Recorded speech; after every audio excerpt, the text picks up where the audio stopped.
Our next speaker is Richard Marshall, who is the CEO of Zytex Limited. He's going to talk about standards and architecture considerations for secure hardware design and verification. Zytex Limited provides consultants in defining, designing and launching connected products with particular emphasis on creating secure IoT products and their associated secure supply chains.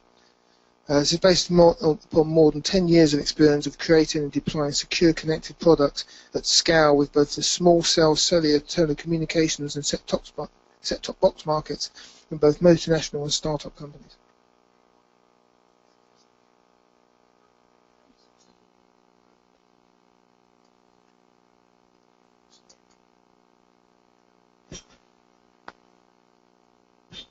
Try that again. Got sound? Got sound. Let's try that again. Thank you, Mike. Is it working here then? We got everybody hear me okay? Yeah. A few nods? Excellent. Great. Okay. So, no, it's not working in here. Okay, let's try that again. A few nods over the back? Can we? Excellent. Good. Okay. So, a number of speakers already today have talked about the IoT, and it really does represent a new security landscape. It's got a whole bunch of challenges. The first one is obviously it's a massive attack surface. You've taken a product that traditionally would have been connected by some proprietary interface that was typically with inside, various internal systems, and you've now just put an IP port on it, and it now potentially could be addressed elsewhere in the world. So that obviously makes physical presence, which historically would have been required, you needed direct access for the product, and now suddenly somebody can get at your product from the other side of the world. Obviously then you've got the additional issue now that creates a sense of scale. It isn't just a case of I can stand next to Mike's PC and hack it. I've now got the ability that if it's a bunch of sensors across the world, I could potentially attack all of them. It's a dynamic environment. So the other thing, of course, historically is there's a lot of products out there that historically wasn't remotely updatable, and that was fine. It wasn't connected. Didn't have to worry about security protocols. But of course, cybersecurity is a dynamic place. You've got to be able to update things. So the ability to be able to securely update a device, because your next problem is if you can update it, what's to stop somebody else updating it? And obviously all of that brings with it any form of unauthorized tampering, brings in some cases some very significant consequences. And an interesting challenge which picks up from our last speaker very nicely is how are some of the very low bandwidth, very low power sensors actually going to get updated. If you take products like Sigfox, for example, where you're typically only talking about a handful of, a few hundred bytes a day, how do you go and update an embedded image that may have a few kilobytes or possibly megabytes of firmware? So, of course, hardware comes with it that nice challenge of it's only as strong as its weakest link. I'm sure you've all seen the cartoon before. It's not new. There's plenty of those around. I've put the big locks on my front door. Oops, I didn't do the back window. One of the other big issues with hardware is once the vulnerability is there and it's out there, there's probably very little you can do about it. That's it. Your products are now vulnerable. So in the context of today, we're very much talking about it's not just about post-verification. Yes, did that block of IP do what we thought it did? But actually, have you got a set of requirements up front that are actually going to give you an overall product architecture that's actually going to be secure? You've then got the challenge that a lot of IoT product now, instead of most connected products has got a life cycle of 2 to 5 years, we've all got smartphones in our pockets. We're now suddenly talking about putting connectivity on products that could have a life cycle of 25 years. How do you keep them secure in that period of time? So there's a number of foundations to security. The first one obviously is secure authentication. Can we actually authenticate that whatever firmware, be it software or in our case hardware, can we actually ensure that it is secure and it can be authenticated, preferably by the hardware, that the hardware has some way of authenticating the software that's running on it. We then got the issue of identity. The IT guys are familiar with man-in-the-middle attacks. They know that stuff. They've done it for years. But now suddenly we've got embedded devices, which we now need to be able to securely identify. It's no good saying, well, we'll identify it by the MAC address. We all know there are teenagers out there who are spoofing MAC addresses. So clearly that's not going to fly. So all of these, the above, are all based on secure encryption.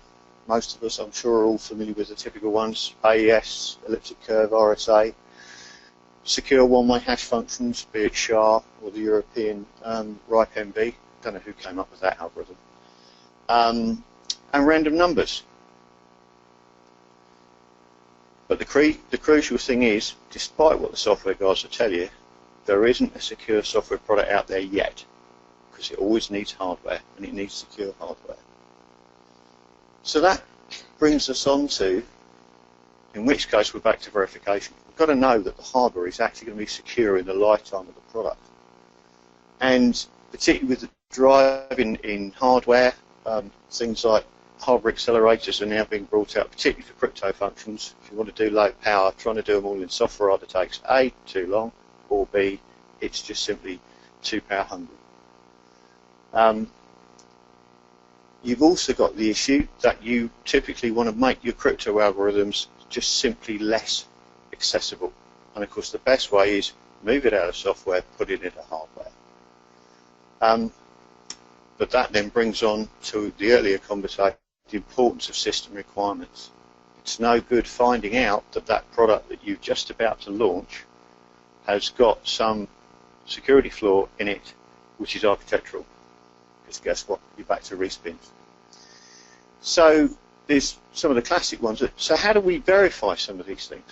That's everything from are the requirements correct to some of the complex things like how do we actually prove that some of the random number generation, for example, is actually as random as we thought it was?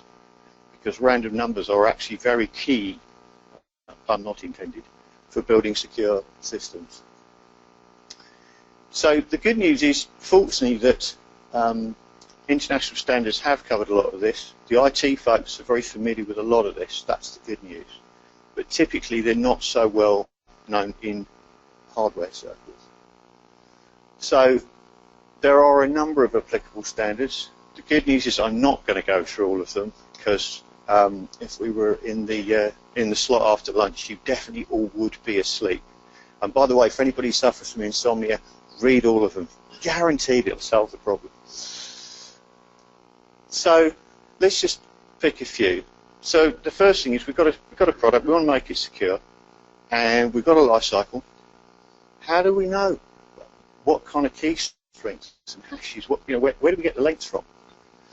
And the good news is that the standards bodies have done quite a lot of work in this area.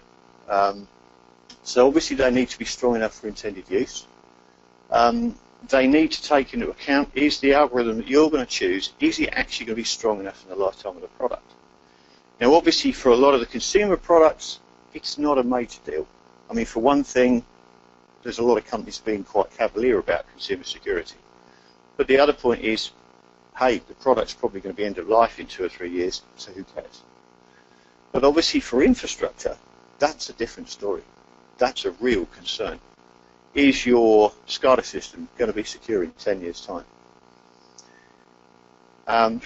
And the other one, particularly that comes up from the world I come from, which is the cellular network market, then you've got customers who are very au fait with security. So there may well be other people in the room who also have that kind of client base who will be looking for that kind of security compliance. They're not just going to take you at your word. So a few starting points for those who are not familiar with some of the standards. As I say, I wouldn't suggest you try and read all of the others. But SP 857 is a really good place to start. It gives you a very good overview of the kinds of things that you need to think about in terms of hashes, key lengths, what possible ciphers, and it also gives some really good then directions to what other standards to consider. SP800-131. This one actually has caught me out from personal experience, having dealt with the M&Os. This one's really useful because it starts to give you an indication of the kind of expected life of ciphers. So the ones, for example, that you shouldn't be using, the ones that they're probably okay for the next few years, and then there's, but you've got to accept the fact that they might be disallowed or certainly considered insecure in the next, say, lifetime of your product, 3 or 4 or 5 years. So a few takeaways on this one, just on the kind of the state of where we're at the moment. So for example, anybody who's familiar with SHA-1, RSA 1024 keys, they're certainly as far as all the FIPS and NIST standards are concerned, they're verboten. I mean, most people are familiar with the fact MD5 got broken a long time ago. Currently, the standard is what's known as considered to be 112-bit security. Now, that isn't the key length. That's considered to be the strength. So what does that equate to in English? That's things like RSA 2048, elliptic curve 224, and there's things like the DES standards are still considered to be secure for a reasonable timescale. Don't take these numbers as gospel. You need to look at it in terms of the ultimate product life cycle you're looking at. I mean, just to give a steer on that, certainly some of the infrastructure providers are looking at things like SHA-512, and they're certainly looking at RSA keys of 4K and beyond. If you look at block ciphers, so back to symmetric encryption, AES 128256 are all considered good now. Again, if you're looking for something with a product life cycle of 5 years and beyond, then you definitely need to be looking at the kind of standards and where things are going in terms of algorithm support and how long they're going to last. So, as we touched on already, SHA-1, for example, is a definitely deprecated standard. You're allowed you may well put it in your product because you may have to interoperate with old product. This is quite a common problem in the cellular systems. You may have to interact with an older product, so you may have to be able to verify SHA-1, but you shouldn't be using SHA-1 to generate new signatures. So we'll have a quick look at architecture. So you're designing a product processor, and you want some clues in terms of how are you actually going to make the architecture of that product secure. And FIPS gives some good clues on this one, in that you've got things like there are concepts of levels of security. I'm not going to cover them in too much detail, but they're certainly worth considering because, again, there will be clients who will ask you what kind of class your products are, or if they aren't asking you, you might want to be asking them. Some of the key tenets, hardware obviously needs to protect the installed cryptographic software and its firmware. So things like you want to be able to make sure that other people can't put unauthorized firmware, for example, on a processor. And one of the key ones is random number generators. Lots of people talk about, yes, I've got a random number generator. But one of the key things about that is, as soon as somebody puts the P in front of that and says it's a pseudo random number generator, you need to do some digging. Because it doesn't mean to say that you can't use it, but if it doesn't have a seed, for example, from a physical process by your true random number source, then for most purposes it's not secure. There's also other things which we're not going to go into too much detail, but things like secure key destruction. These are other things that you need to think about in terms of the requirements for a secure product. Post-implementation, just touched on that one, random number generation. Is it really random? They need to be tested. I'm going to skim through this. The good news, though, is you don't have to go and figure out all of it yourself. Again, NIST 822 covers some very good background on testing random number generators, and there is actually a set of tools for validating the randomness of your random number generator. So I'm going to skip that. Very quickly, a quick case study. My background is being femtocells. We were given a couple of devices upon which to base a femtocell, and we had to compare them from a security basis. Very quickly, Device B on the face of it looked great. Cryptic buses, excellent. Nobody can look at the code. Ideal. Only snag was it used HMAC for authenticating the firmware, which for those who don't know means it involves using a symmetric key. That's a problem, because that means you've now got to get a key into every chip of every product that you build. Well, for most of us that's a problem, because if your product's built in somewhere like Southeast Asia, how are you going to keep that key secure? Device A, fortunately, used digital signature techniques that uses asymmetric keys, public-private key. All it meant was we had to put a public key in the device. Brilliant. It's public. I don't care if anybody can see it, because it doesn't matter. It's a public key. So in this particular case, in the end, we went with I won't go into all the details because we're tight for time, but it just gives you a feel for, on the face of it, a chip device that in theory looks more secure. You might then find there's an operational challenge with, in terms of being able to manufacture it securely. Thank you.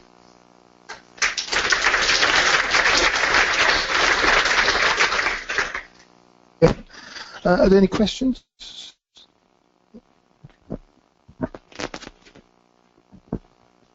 Hi, I'm Simon Watson from Fixnetics. I was just interested in your thoughts around, we heard a lot about using high-level languages and using third-party IP and things like that. What do you see are the problems in actually verifying the security of the whole kind of design flow almost? Because, for a simple design in RTL, it's very easy to see any bugs. But if you're dealing with System C and other things, there's a lot of layers of stuff there to decode. That's actually a very good question. One of the usual stock answers is one of the dangerous ones is whenever you hear the expression, we'll develop our own security solution. And advice to anybody on that one would be, if you hear that one, run away quickly. Security's hard. It requires levels of mathematics I wouldn't even want to dream of. So generally, it's the kind of thing you want to be building on things where somebody else has done some kind of exhaustive testing. Obviously, there are some folks who are going to have to go and do it for themselves, but for those who don't, using blocks of proven IP is a good place to start, and then doing that very thorough architectural analysis. And just quickly, there's a couple of the standards in there that actually give some very good input on that one. There's things like doing key wrapping and things like that. But the general advice would be, as soon as somebody says they've got their own Cipher standard or anything like that, it really is a case of run away. And there's one more question, I think, Richard. Right. Andy Sears. Quite often, as you say, people use hashes or something to secure firmware when it's done and it's blown to make the chips unhackable. There's always another requirement from ATE in production tests to, when they get factory returns, to be able to turn off all security in order to debug it again. How do you handle the conflict of requirements from being secure to deliberately making it unsecure again for factory returns? Nice question. There's actually another one which is even in production. Usually the production folks don't want the security on. And unfortunately, sadly, certainly from my experience of building small cells, the short answer is you don't allow it to be disabled. The only one I can think of where we actually allowed, based on my past experience, would be things like JTAG's a classic. Some of the chips will actually allow you to fuse blow that the JTAG is completely disabled. Other requirements sometimes are things like, you literally break off the test pads that allow you to get to the JTAG chain. The only halfway house I'm familiar with is there are some SoC vendors that will allow you to turn the JTAG off, but you then use a crypto function within the firmware to go back in and re-enable the JTAG. So effectively you use key techniques to turn, you actually provide keys to the JTAG engine to be able to re-enable it whilst the firmware is still in secure mode. So you're doing a secure unlock. That's the only one I know of for doing tests. Sadly, unfortunately, yeah, it is. It's a nightmare. For most secure products, often it just means if they really can't test it, it's in the bin. And that's a story in itself. Okay. I think we've run out of questions, so thank you very much, Richard. Thank you. Thank you. So.